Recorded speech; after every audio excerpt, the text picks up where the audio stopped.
Okay, so good afternoon. So we'll get started.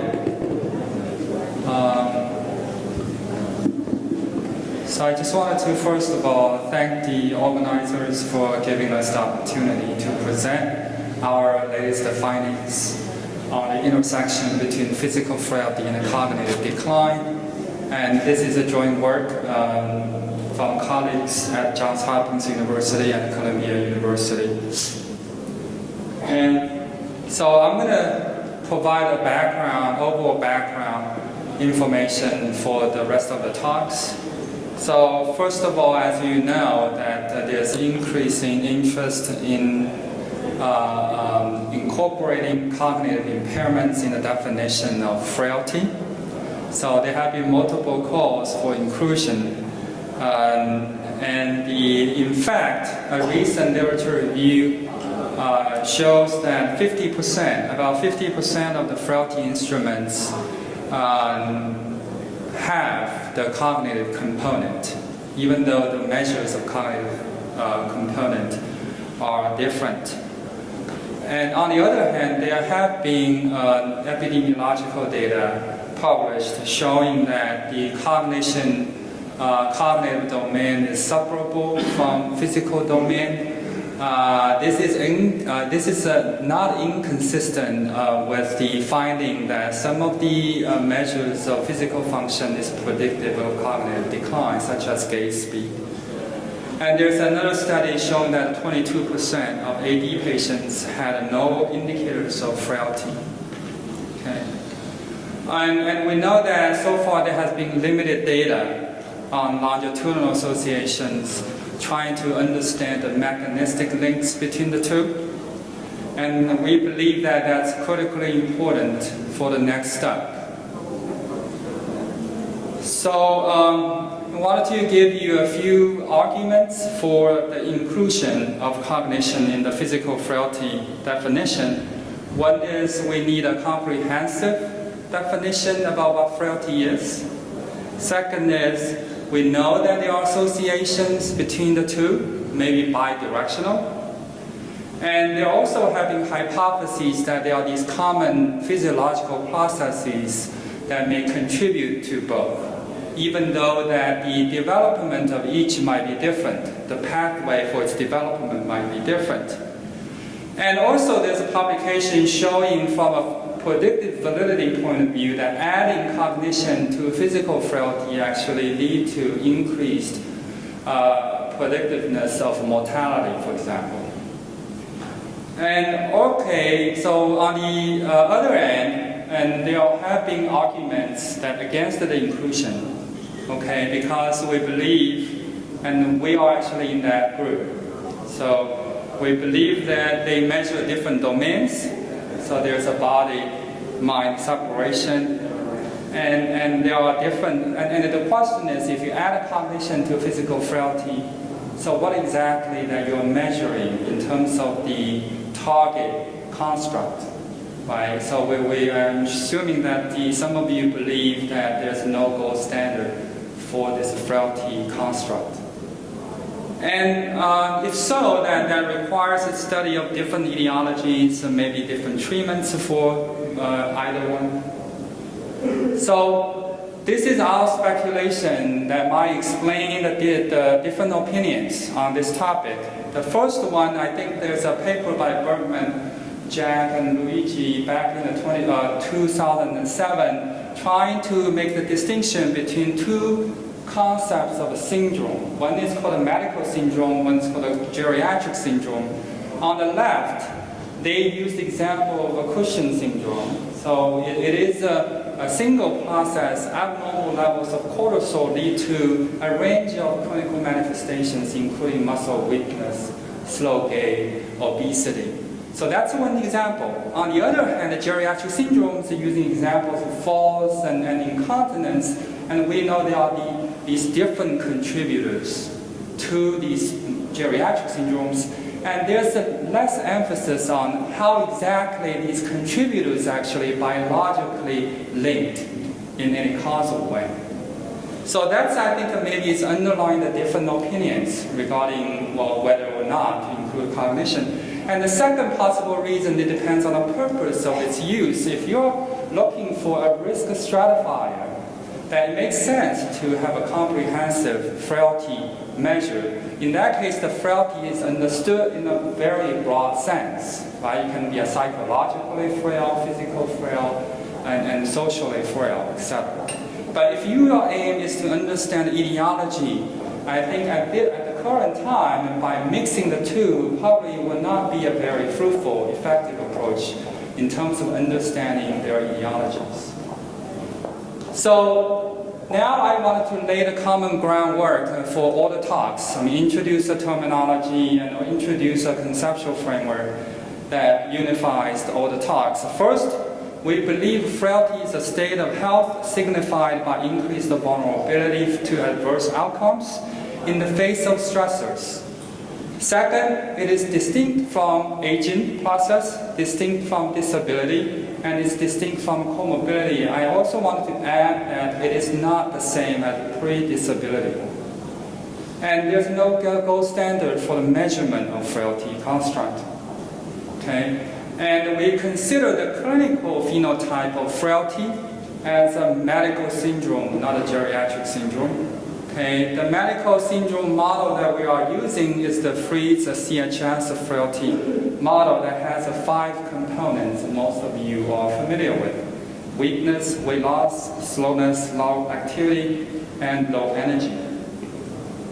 So the symposium has 3 talks, and I'll begin with the first one to give you some estimates of the US prevalence of the combination of physical impairment or physical frailty and cognitive impairment in a nationally representative cohort.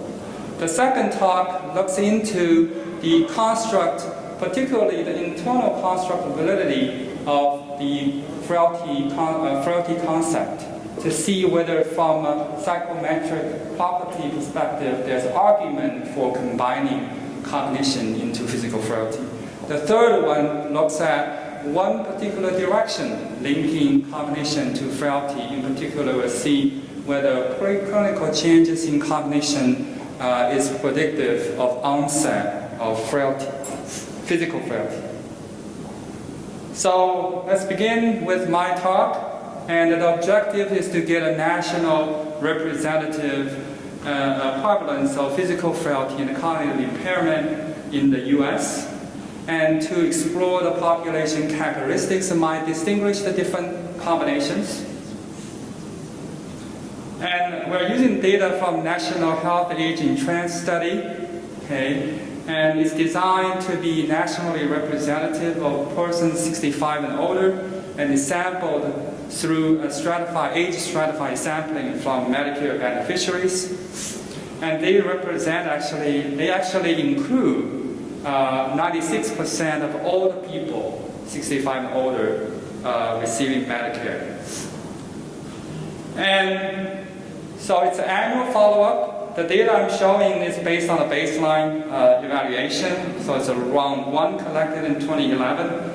That originally had more than 8,000. We narrowed it down to over 6,000 because we're limiting to people who have both cognitive measures and physical measures, frailty measures.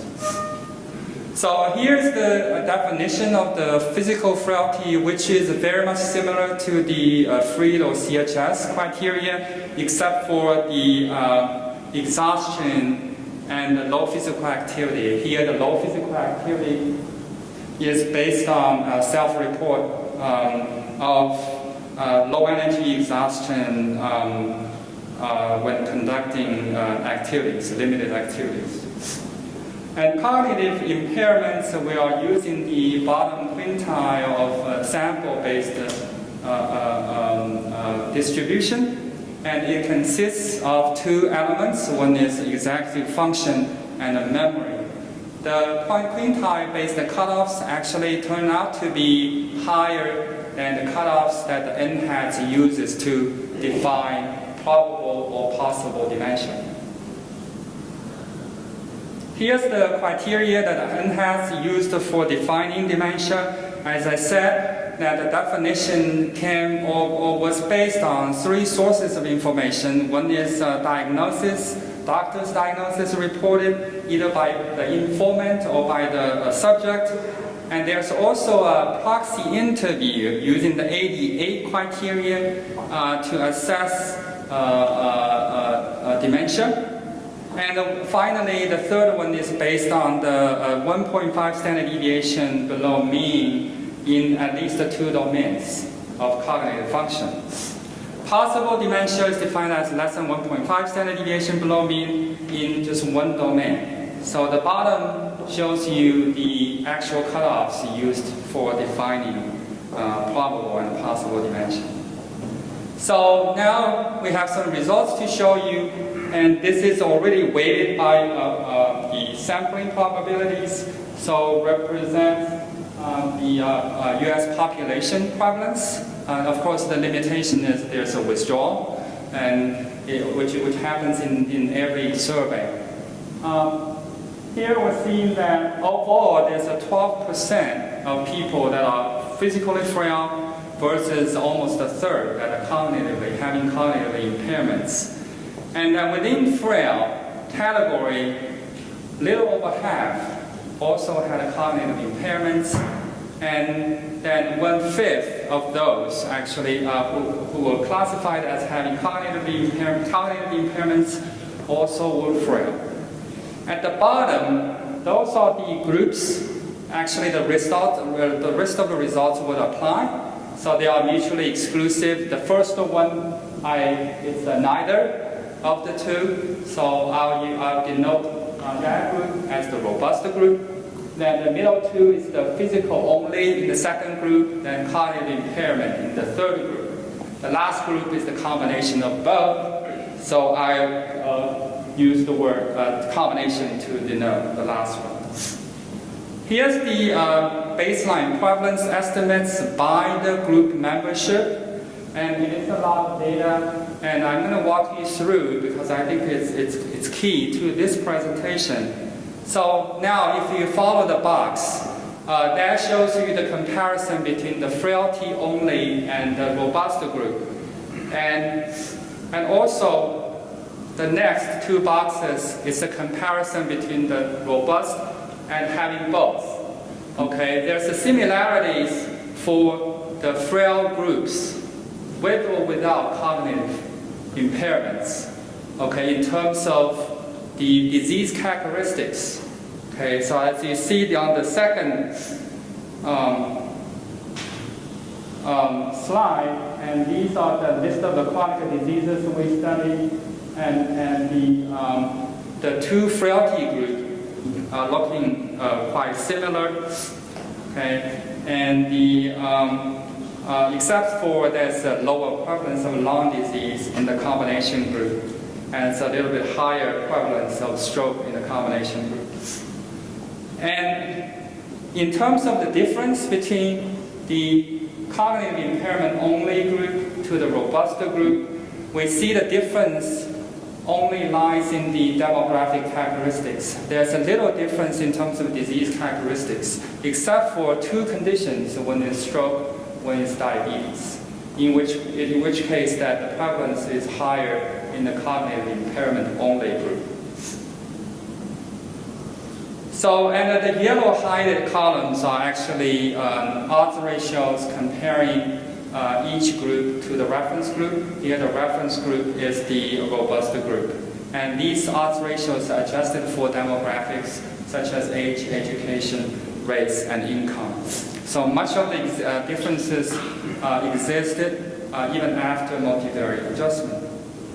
So now I want to zero in on the key characteristic that distinguishes the combination group from the frailty alone or cognition alone groups. Okay, it turns out it's the dementia component. Okay, so you see these are the prevalence estimates at baseline. For example, within the combination group, 30% of them had a probable dementia, and 29% of them had a possible dementia, which are much higher than the the group 2 or the group 3. So I'm not sure how many of you are familiar with the new cognitive frailty definition published by the IMA-RAGG, and who proposed this new concept of cognitive frailty, which is a combination of a physical frailty and cognitive impairments, but excluding dementia cases. So if we apply the same definition, the overall US prevalence meeting the cognitive frailty criteria is 3%. That is translated into 1.3 million in 2012, then double by 2050. And although we can argue that applying different cutoffs might lead to different estimates, so certainly the sensitivity needs to be studied further. So the conclusion, there are sizable groups who had frailty but not cognitive impairment and vice versa. And all of those with cognitive impairment alone were characteristically different from those with frailty with or without cognitive impairment. And the two syndromes, although co-occurring, they may have different etiological components. And the bottom line is, I need a better understanding of the heterogeneity. So discussion, a limitation of the study, one is about the dementia ascertainment. We have no data currently on the subtypes of dementia, which I believe is important. There have been studies showing that physical frailty is predictive of a particular type of dementia, particularly the non-AD dementia. This is a cross-sectional analysis, so we cannot infer temporal relationships. And the other issue is the measurement error. So we're pretending that all the measures are perfectly measuring the intended construct. So that issue will be tested in the following talk. So discussion in terms of how these findings inform the mechanisms underlying the link. There's a little. Okay, so but at least you can present a hypothesis. Maybe there's a common biology. Maybe one is the cause of the other, or maybe that one is, for example, the physical frailty secondary to dementia. Okay, or AD dementia in particular. So none actually of these hypotheses, not a particular one, is supported by the finding. Okay, so maybe it's a very heterogeneous group. So that has a clear implication on designing interventions for treating either or both. The future directions, I think the cognitive frailty concept is useful, and the remaining question is whether it's the additive effect, if you put in the two together, or it's a synergistic effect, gives you an entirely different new construct. Okay? And I already said that the direction of influence is important. With that, I'm turning over to, I want to of course acknowledge the study team, Johns Hopkins Pepper Center, and the Research on Frailty Working Group. So I'm going to turn over to Dr. Bendy Roche,